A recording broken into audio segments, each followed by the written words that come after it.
Hey, before this video starts, I just wanted to give some fair warnings that there's going to be some spoilers. These spoilers specifically anchor to Red Dead Redemption 1, 2, and the Fallout TV show. Anyways, other than that, please enjoy the video, and thank you for choosing to watch me. Before I get into this debate, I just wanted to be clear about a few things.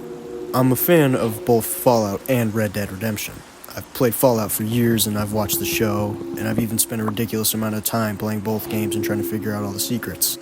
Even with that, these two characters I'm putting up against each other are two of many of my favorite characters. So to just get this straight, this isn't me hating Fallout or downplaying the Ghoul. I actually like both franchises. That's mostly the reason this debate bugs me.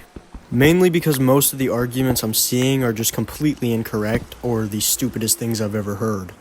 And to get one more thing clear, this isn't a who's cooler debate, it's a matchup discussion. Before I start this debate, I might want to go over a few core examples of what I mean by the stupidest things I've ever seen. I will give this guy credit, he seems pretty funny, but to be honest, he doesn't seem to know what's going on around him or what he's speaking about. As you can see here, he doesn't contribute to the conversation in any way besides not knowing what he's talking about. Do you get taken out of class to play with sand in a special room, or just spoken to in a soft voice? Now, mind you, the comment I left, which he was replying to, was this. I left a simple comment saying, the context still matters, the ghoul can't always win, especially if Arthur turns the ghoul's head into a splattered tomato. I can see why this sparked a debate in the comments, because I did not leave any evidence. So I'm going to provide you with evidence as I go through these comments. Our first comment says, Arthur literally only wins any gunfight if it's a Wild West draw up close. I'm assuming the original commenter does not know what he's talking about, nor has he played Red Dead Redemption 1 or 2. It's actually shown that Arthur can shoot from both short range, mid range, and long range. But enough of that, let's get into the actual debate. The core problem with the debate. There's a few factors. It is true that the Ghoul survived nuclear war. He has 200 plus years of experience in the wasteland, and it's estimated that he's survived raiders, deathclaws, and even the Enclave. And that is 100% impressive, nobody's denying that. But surviving chaos over time is not the same as winning a direct confrontation, especially with a man like Arthur Morgan. See, combat isn't exactly about who suffered more.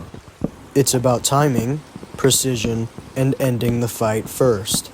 Another comment I had was someone saying that Arthur Morgan is just a regular human. I'd like to get one thing straight. Arthur Morgan isn't just a regular human. One of the most common things I've heard is Arthur Morgan is just a human with a good shot. I will say this and back it up as many times as I possibly can. That is completely untrue. And it is backed up by gameplay that obviously shows Arthur routinely out-shooting trained lawmen and soldiers. He's cleared groups of armed enemies by himself. He excels at close, mid-range, and long-range combat, not to mention the fact that he wins gunfights while injured, exhausted, or even dying. But of course, he's nowhere close to the Ghoul when it comes to durability. However, he may not be superhuman when it comes to durability, but he is elite when it comes to skill. Now this is about Deadeye and what exactly it represents. If I had to say, Deadeye is most likely the most misunderstood part of this entire debate. People often like to say that Deadeye is just a player interface ability. But in all realism, that actually only applies to VATS in this situation. Deadeye exists to represent Arthur's in-universe combat focus, his ability to slow down, assess threats, and place shots perfectly under pressure. The mechanic isn't literal time stop. It's an abstraction of his extreme skill and awareness. The thing about Arthur is he doesn't spray bullets. Instead, he targets vital areas immediately. Something to mention about the ghouls in Fallout is that they aren't immortal. Of course they can regenerate, as we see Cooper Howard do in the Fallout TV show. However, his regeneration does not make him immortal. Another misconception within the newer fans of Fallout, who mostly just watch the show, is they think that the ghoul, Cooper Howard, is unkillable. He is in fact very much killable. The thing about ghouls, specifically Cooper Howard himself, is that they have extreme regeneration, as we see happening in the show. For example, when we see Thaddeus get shot in the neck with an arrow, he doesn't fall or die, but instead, he pulls the arrow out, and he heals. But later in the seasons, we see him slowly turning into a ghoul.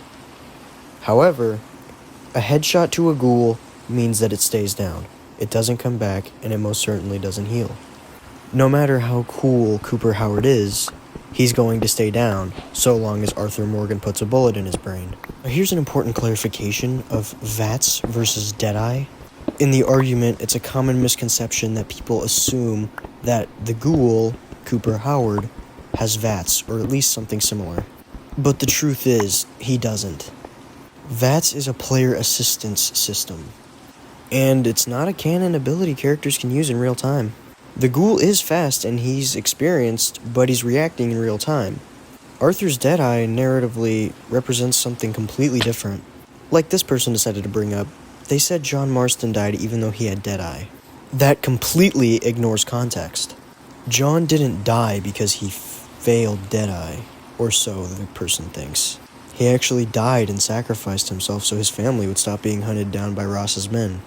Deadeye isn't a plot shield. It doesn't override narrative or personal choices. That is not a combat anti-feat.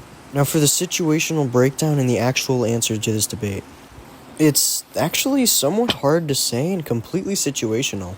At hand-to-hand combat, Arthur completely has the edge with his endurance, brawling skills, and not to mention his strength. I'm aware it was talked about the endurance part already in this video. However, we were talking about being shot. The ghoul takes that advantage. However, in a hand-to-hand fight, Arthur has more endurance. But this is purely because the ghoul, or Cooper Howard, is much more smaller than Arthur, in terms of muscle mass at least. In terms of a knife fight, the ghoul likely wins, because he has more endurance. Let's say the ghoul gets stabbed in the chest or somewhere vital, he's most likely not going down unless it's in the brain, but I can't see Arthur Morgan stabbing the ghoul in the brain in a knife fight. Now in a gunfight, Arthur usually has the advantage. Why, you may ask? Because gunfights are purely decided by who fires first, who hits vital areas, and who controls timing. And that's precisely what Arthur specializes in. And now for my final thoughts. The ghoul surviving the wasteland for 200 years is actually really impressive. But Arthur Morgan doesn't need to survive the wasteland. He only needs one clear shot. It's actually precision that defines the fight. That's the biggest part people keep skipping over in this debate. So at the end of the day, surviving the wasteland doesn't make someone automatically unbeatable. Endurance is impressive, but endurance and precision decides fights. And that's Arthur's specialty. So that's my breakdown for Arthur versus the Ghoul. And I'd just like to say, if the video seems a little rough or not really polished enough, I do apologize for that. I actually don't have access to my computer right now due to the fact that I moved quite a bit ago, so I can't really edit my videos properly, if that makes any sense. So I'm making this with what I have, so hopefully the content and logic still come through. And just for some quick clarification, I don't want anyone mentioned in this video having any sort of hate. If you find the video that I commented on, please do not send any hate towards the creator or the people in the comments. And finally, thank you so much to everyone who watched this video. I greatly appreciate you guys taking the time to check this out, especially if you're a fan of Red Dead, Fallout, or both. I really hope you learned something new or got a new perspective on this debate. If you did enjoy this video, please feel free to subscribe, like, comment, share the video even to your friends. Again, I greatly apologize for not having a great video set up. I know I probably didn't explain this the best way I could. I was factual, but I did not explain it in the best aspect, so again, I'm sorry for that. And thank you guys for watching. I'll see you in the next one.